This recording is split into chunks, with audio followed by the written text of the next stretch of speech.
Abang kabur aja lah. Nah, kalau teman-teman berpikir untuk pindah ke luar negeri, saya malah meragukan nasionalisme kalian.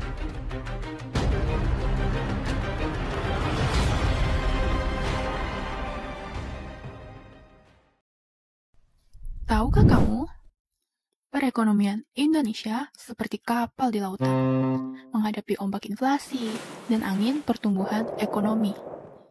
Inflasi, sebuah kata yang sering kita dengar dalam berita ekonomi. Ternyata, dampaknya sangat luas, dari harga kebutuhan pokok hingga investasi.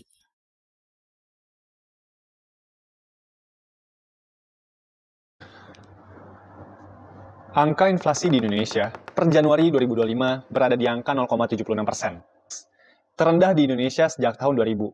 Masyarakat kita terlihat euforia bangga atas tanda kutip pencapaian ini. Beberapa pihak mengglorifikasi merayakan hal ini dan menganggapnya sebagai sebuah pencapaian yang dibanggakan.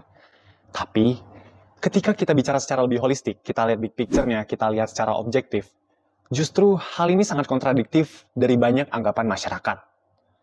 Nah, namun sebenarnya hal ini mengindikasikan apa sih? Karena usutan yang kita bahas ke depannya akan cukup kompleks, kita mulai dari hal yang sederhana dulu. Kita mulai dengan definisi. Ya, kita pahami dulu apa itu inflasi, deflasi, dan disinflasi. Pertama, apa itu pengertian inflasi? Inflasi itu adalah situasi di mana kumpulan barang dan jasa itu mengalami kenaikan dalam jangka waktu tertentu. Nah, sekarang, deflasi. Deflasi itu penurunan harga barang dan jasa secara umum dalam periode waktu tertentu. Tapi yang perlu digarisbawahi ya, banyak orang di Indonesia yang salah mengartikan ketika rate inflasi turun, lantas disebut deflasi.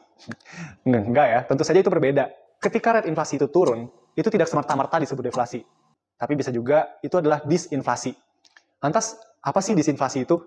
Disinflasi itu adalah sebuah penurunan tarif inflasi, artinya tetap terjadi kenaikan nih, tapi lebih lambat atau lebih kecil dari sebelumnya. Nah, kalau deflasi tadi itu, angka inflasinya bisa minus teman-teman, yaitu bisa di bawah 0%.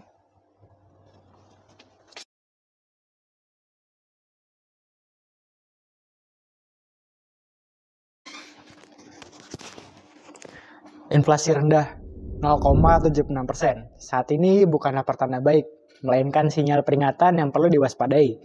Penurunan inflasi ini bukan karena hal-hal positif, melainkan masalah serius dalam ekonomi kita. Kenapa inflasi rendah itu tidak selalu baik? Yang pertama, karena tidak diikuti oleh produktivitas atau efisiensi. Biasanya inflasi rendah terjadi karena kita semakin produktif dalam artian kita menghasilkan lebih banyak barang atau jasa, atau pemerintahan kita berhasil menekan biaya dengan cerdas. Tapi masalahnya ini bukan kasus yang terjadi sekarang. Terus yang kedua, inflasi rendah bisa saja disebabkan oleh kebijakan terencana.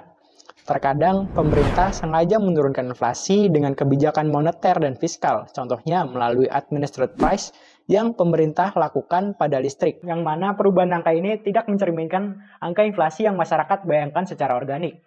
Inflasi rendah itu tidak selamanya berarti baik. Jadi penyebab aktual kenapa inflasi kita rendah itu yang pertama, ada permintaan yang lemah. Jadi inflasi rendah saat ini terjadi karena masyarakat kurang belanja dalam artian permintaan domestik kita lemah secara agregat, daya beli kita menurun, orang-orang menahan uangnya, dan berdampak besar pada perekonomian Indonesia. Bukti nyatanya tuh tabungan berkurang, kredit macet, banyak PHK, terus daya beli masyarakat anjlok. Terus bisnis banyak yang lesu, penjual online maupun offline seperti penjual makanan atau minuman online itu mengalami penurunan omset yang hampir semua sektor usaha itu merasakan dampaknya.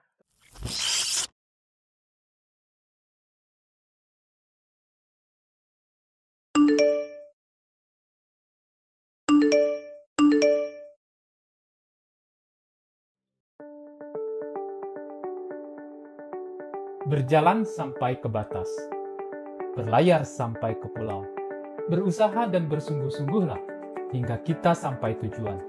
Mungkin peribahasa inilah yang dapat menggambarkan kuatnya tekad saya dalam mengejar mimpi. Saya, Leslie Juranovic,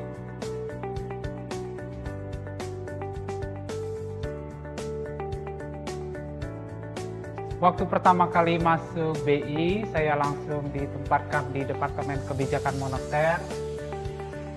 Saya melanjutkan sekolah S2, mengambil jurusan ekonomi, jadi MSc in Economics di University of Warwick.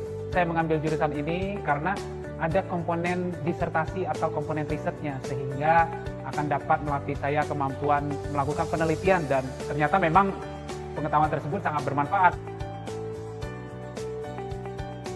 Saya melanjutkan S3 di universitas yang sama, cuma saya pindah departemen, mengambil jurusan finance atau keuangan.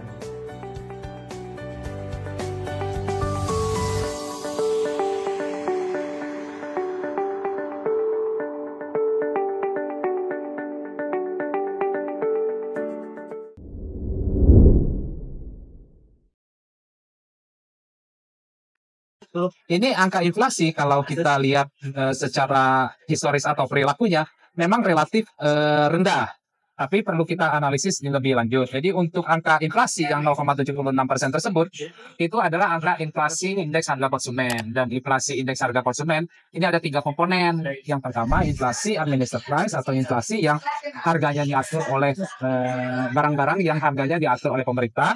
Kemudian inflasi inflasi untuk barang-barang yang harganya bergejolak atau volatile food, kemudian inflasi inti. Jadi kalau kita melihat inflasi di bulan Januari yang rendah 0,76% itu ternyata secara umum itu disumbang oleh kelompok administered price yang deflasi sebesar 7,38% pada Januari 2025, dan deflasi 7,38% itu disumbang oleh komoditas tarif listrik karena implementasi diskon tarif listrik sebesar 50% kepada pelanggan rumah tangga dengan daya terpasang listrik sampai dengan 2,2 kW. Nah, dari inflation rate kita, jika dibandingkan dengan core inflation rate, kita dapat temukan sesuatu hal yang menarik nih teman-teman. Jika kita kecualikan administered price yang dilakukan pemerintah dan harga-harga volatil lain, core inflation rate kita itu ternyata naik ya teman-teman. Yang di angka 2,36%, yang sebelumnya itu di angka 2,26%.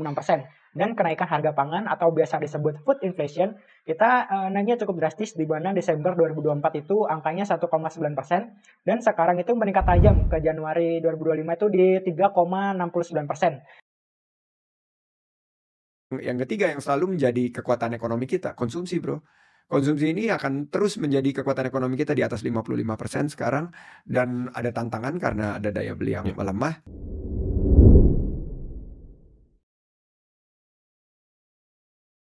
Ya, ini banyak isu di dalamnya. Yang pertama kita coba lihat satu ya.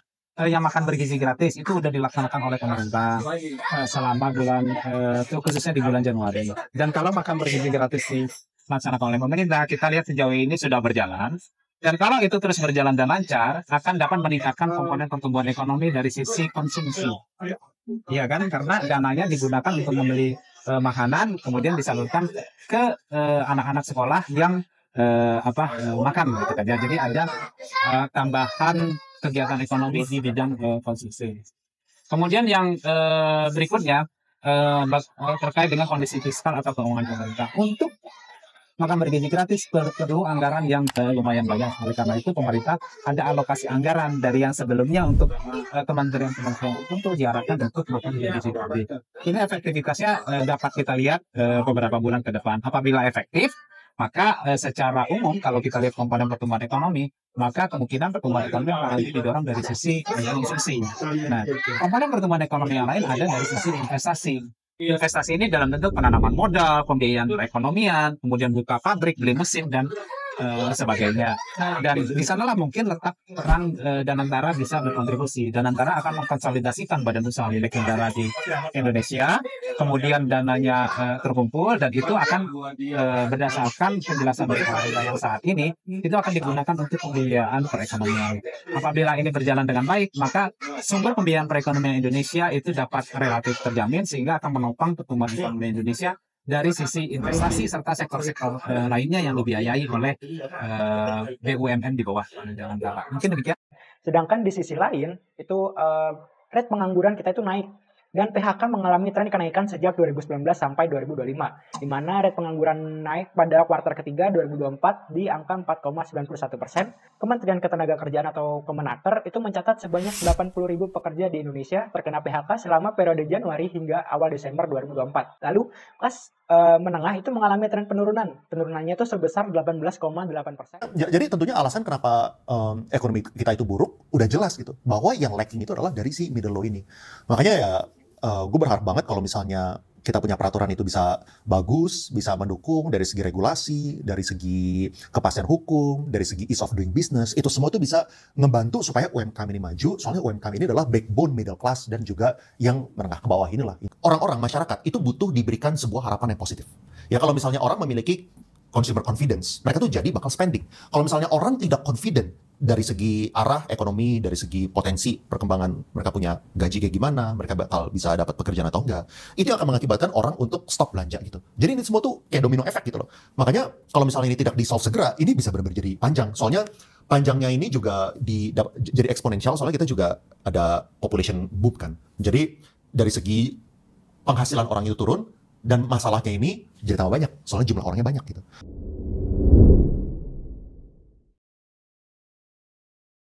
Definisi middle income trap adalah secara rata atau secara umum pendapatan masyarakat Indonesia itu di kelas menengah. Jadi kita yang total sekitar 280 juta penduduk, pendapatan tahunnya itu berada di negara kelas menengah. Dan kalau disebut trap itu kan artinya jebakan, artinya kita berada di level pendapatan ini dalam jangka waktu yang lama, sulit untuk meningkat, dan kalau meningkat dan keluar dari pendapatan kelas menengah berarti kita pindah ke kelas yang lebih atas. Untuk pindah ke kelas yang lebih atas itu prasyaratnya adalah minimal pendapatannya juga harus meningkat.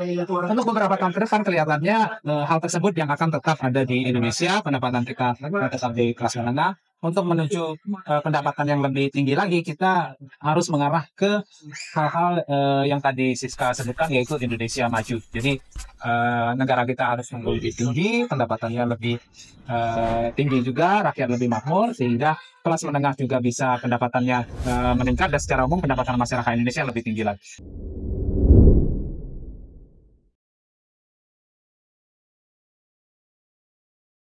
Memang akhir-akhir ini sejak beberapa bulan terakhir itu memang ada kekhawatiran.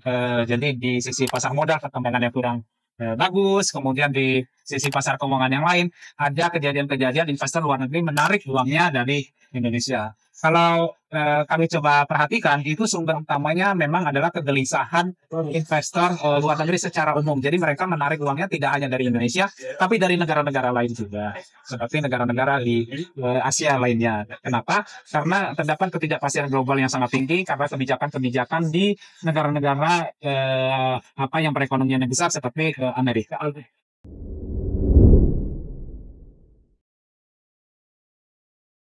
Jadi untuk melihat perkembangan harga secara umum, saya kira kita bisa melihat angka inflasi indeks harga konsumen beserta komponennya. Jadi khususnya memang inflasi inti, karena inflasi inti ini proporsinya adalah sekitar 60% dari total inflasi IHK.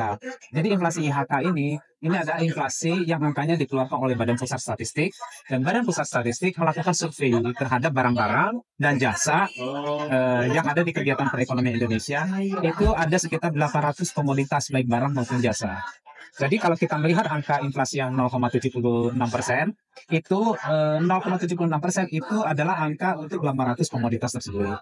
Tapi dari 800 komoditas ini ternyata ada penurunan harga listrik yang sangat signifikan, sehingga angka inflasinya rendah.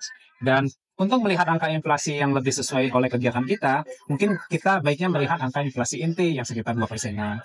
Yang 2%-an itu 60% dari total basket barang-barang inflasi IHK, berarti sekitar 60% dari 800 komoditas, sekitar 500 komoditas. Saya kira 500 komoditas itu mencerminkan kegiatan kita, seperti misalnya kalau kita membeli buku, kemudian membeli alat-alat sekolah, kemudian kontrak rumah, sewa rumah, biaya sekolah, dan sebagainya. Itu proporsinya banyak terhadap kegiatan kita sehari-hari.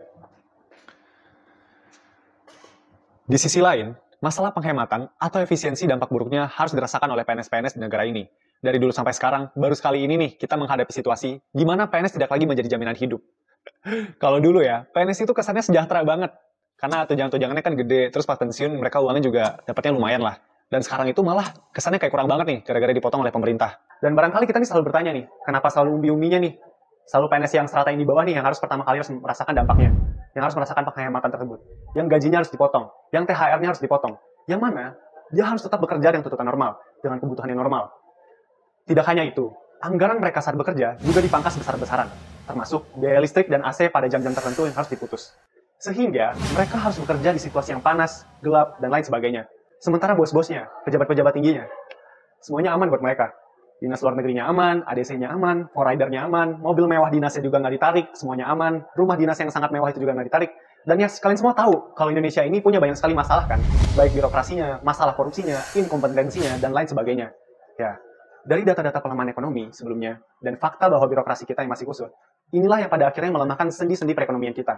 Ketika ini tidak dibenarkan dengan benar, kita bisa saja masuk dalam siklus stagnasi yang merekodkan teman-teman. Upah rendah, konsumsi rendah, investasi terhambat, lapangan pekerja yang berkualitas tidak tercipta. Di sisi lain, sektor tenaga kerja kita itu didominasi oleh sektor informal, yang mana ini jelas menunjukkan kualitas lapangan kerja yang rendah, upah yang tidak pasti, dan produktivitas yang terbatas. Sehingga ini semua menghasilkan apa yang disebut sebagai pengangguran terselubung.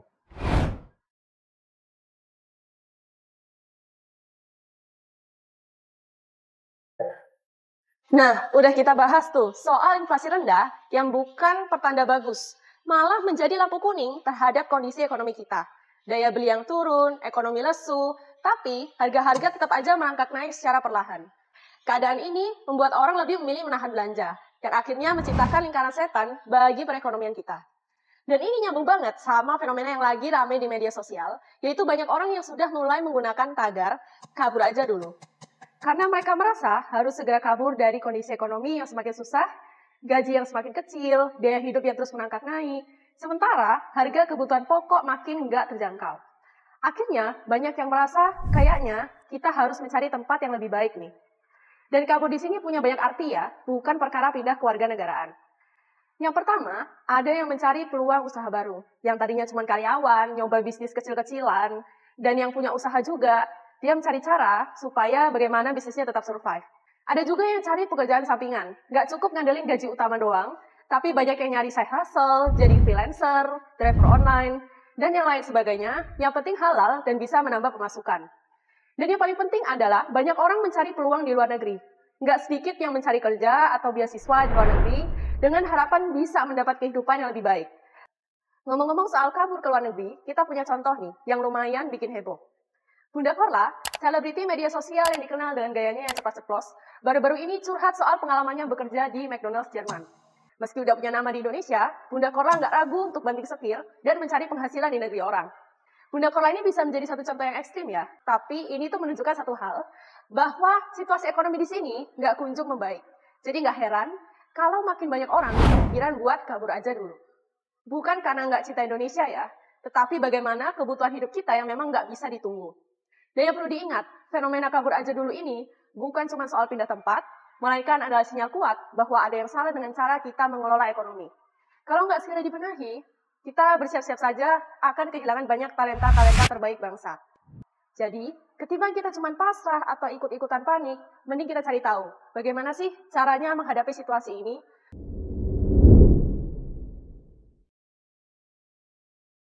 Saya sempat tinggal di Inggris selama 6 tahun lebih untuk mengambil studi, dan pada masa 6 tahun di luar negeri tersebut saya banyak menjumpai orang-orang Indonesia yang berkarir di luar negeri. Dan berkarir di luar negeri, mereka semangatnya adalah bagaimana memajukan Indonesia dari luar. Yang terkait tagar kabur aja dulu, mungkin memang agak kalau secara singkat memang agak seakan-akan ada nada yang putus asa atau desperate, karena kalau kabur kan berarti meninggalkan tanggung jawab kemudian nggak kembali lagi di Indonesia.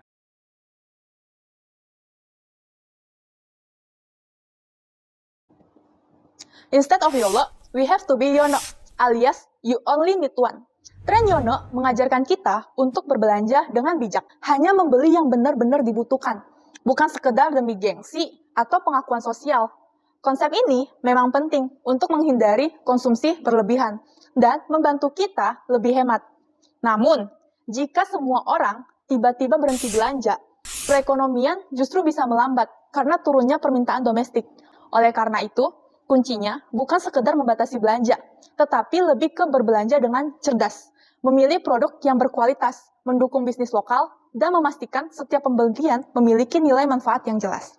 Salah satu caranya, dukung produk lokal. Sekarang ini, barang lokal udah keren-keren, kualitasnya bisa saingan sama brand luar. Gak perlu malu pakai barang buatan negeri sendiri. Malah lebih bangga, karena ikut bantu ekonomi jalan terus. Contohnya adalah dodol rumput laut dari Lombok yang lagi viral sekarang. yang rasanya itu kenyal, manis, dan gak kalah enak dari jelly Jepang dari review-review orang. Ini bukti kalau produk lokal juga bisa bersaing dan punya daya tariknya sendiri.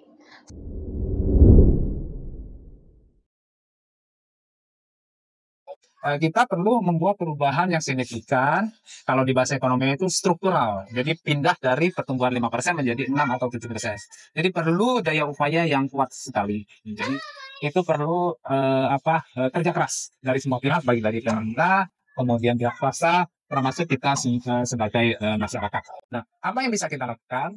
Yang bisa kita lakukan adalah kita sebagai masyarakat yang pertama bisa melakukan kegiatan ekonomi dan yang bersifat meningkatkan nilai tambah. Jadi kalau misalkan di manufaktur, mungkin teman-teman yang masih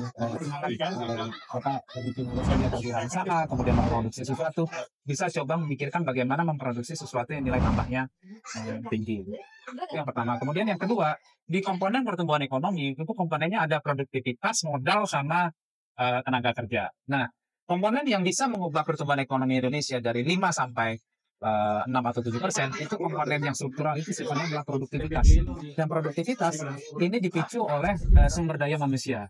Jadi ini tepat sekali diskusi kita sore ini. Apabila teman-teman ingin berkontribusi lebih tinggi dengan belajar sebaik mungkin, setekun mungkin, kemudian melaksanakan proyek yang bagus sekali ini dengan sungguh-sungguh, itu sudah suatu kontribusi yang sangat bagus bagi Indonesia, karena kedepannya menjadi modal untuk modal sumber daya manusia yang akan dapat meningkatkan produktivitas di masyarakat. Mungkin demikian. Selain itu, kelola duit juga penting. Nggak harus jadi anak ekonomi buat ngerti cara ngatur keuangan. Sekarang banyak aplikasi yang bisa bantu nyatet pemasukan dan pengeluaran. Biasain aja buat tahu duit kalian itu kemana aja, biar bisa ngatur pengeluaran dengan lebih baik. Terus, kalau belanja cuma buat gaya-gayaan biar kelihatan sultan, coba pikir lagi. Kalau identitas kalian masih tergantung sama brand mahal, mungkin yang perlu dibenerin bukan barangnya, tapi mindsetnya. Contoh aja Ayu Ting Ting. Dia tetap jadi artis terkenal tanpa harus flexing barang mewah. Malah aktif dukung UMKM dan ngajak orang lain buat belanja produk lokal juga. Jadi intinya, belanja itu gak salah, asal tahu caranya. Pilih yang beneran perlu, dukung produk lokal, dan atur duit kalian dengan smart biar makin berfaedah.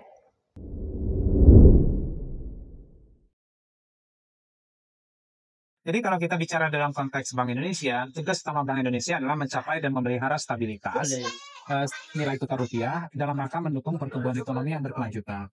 Jadi stabilitas ini tercermin dari dua hal. Pertama, nilai tukar rupiah, yang kedua tingkat inflasi. Memang dengan kebijakan dari Presiden Trump untuk Amerika Serikat meningkatkan tarif impor, kemungkinannya memang nilai tukar dolar Amerika Serikat akan lebih terapresiasi.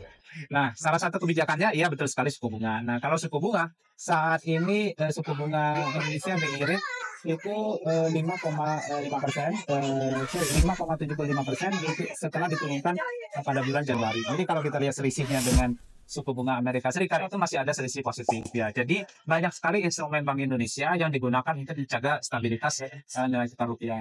Yang pertama, Bank Indonesia punya banyak instrumen untuk mengundang investor dari luar negeri masuk ke Indonesia, membawa dolar Amerika Serikat, kemudian ditempatkan di Indonesia, seperti kalau di Bank Indonesia itu instrumennya ada yang disebut term deposit valuta asing, kemudian ada juga foreign exchange swap. Jadi itu untuk perusahaan-perusahaan eksportir atau investor luar negeri itu membawa dolar ditukar ke rupiah. Jadi kita ada outletnya. Kemudian Bank Indonesia juga senantiasa mengamati perkembangan nilai tukar rupiah di pasar. Apabila terdapat gejolak yang maka Bank Indonesia dapat melakukan intervensi. Intervensinya dalam bentuk menjual dolar Amerika Serikat di pasar. Jualnya juga bisa langsung beli putus atau dalam bahasa ekonominya di pasar spot, atau bisa juga dengan kebijakan lindung nilai. Lindung nilai ini transaksi di pasar forward namanya, jadi domestic non-deliverable forward atau DNDF. Jadi Bank Indonesia melakukan kebijakan intervensi tersebut.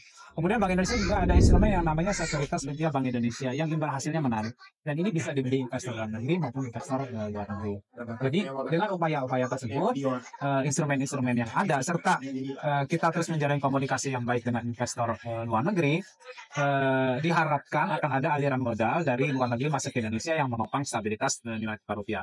Selain itu, Bank Indonesia juga bekerja sama dengan pemerintah 2 minggu lalu itu baru diluncurkan kebijakan tentang devisa hasil ekspor. Jadi untuk masyarakat Indonesia yang menjalin perdagangan dengan luar negeri, itu akan menerima dolar, kemudian mereka menerima devisa, dan devisa hasil ekspornya ini perlu ditempatkan di Indonesia. Dan apabila ditempatkan di Indonesia, maka suplai dolar Amerika Serikat akan lebih banyak, nilai tukar rupiah juga lebih stabil.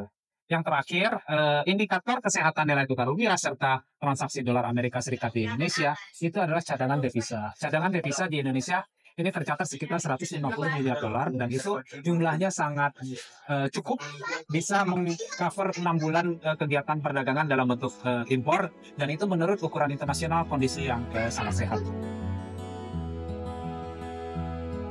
Ekonomi Indonesia memang penuh tantangan, tapi bukan berarti kita harus menyerah. Daripada kabur aja dulu, yuk kita cari solusi bersama. Mulai dari hal kecil, seperti mendukung produk lokal atau berinvestasi pada pendidikan. Bersama, kita bisa membuat perubahan.